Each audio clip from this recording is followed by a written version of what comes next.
അങ്ങനല്ലേ മഞ്ഞപ്പൊടിന്റെ ട്രെൻഡിങ് എല്ലാം കഴിഞ്ഞ് കുറെ ആൾക്കാർ ഗ്ലാസ്സിലേക്ക് വിറ്റമിൻ ബി പൗഡർ ഇട്ട്, കുറെ ആൾക്കാർ അത് കിട്ടാത്തപ്പോ മഞ്ഞപ്പൊടി ഇട്ട്, ചിക്കൻ മസാല ഇട്ട്, ഉപ്പിട്ട് കറി വെച്ച് ഇതെല്ലാം ചെയ്ത്. പക്ഷേ അല്ലേ മഞ്ഞൾപ്പൊടിക്ക് പകരം മഞ്ഞപ്പൊടി ആവില്ലല്ലോ. ഞാൻ കുറച്ച് ദിവസം മുമ്പ് ഒരു വീഡിയോ ഇട്ടിട്ടുണ്ടായിരുന്നു. ഏകദേശം 9 ലക്ഷത്തോളം ആൾക്കാർ കണ്ട വീഡിയോ ആയിരുന്നത്.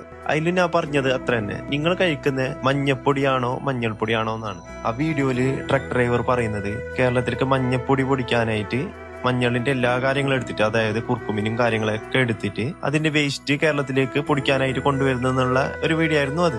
ഈ മഞ്ഞളിന്റെ വേസ്റ്റ് ഇല്ലേ, ഇതിപ്പോ ഓൺലൈനിലും ഉണ്ട്. നിങ്ങൾക്ക് കിലോക്ക് ചിലപ്പോ 15 രൂപ മുതൽ ഈ ടർമറിക് സ്പെൻഡ് എന്ന പേരിൽ കാണാൻ പറ്റും.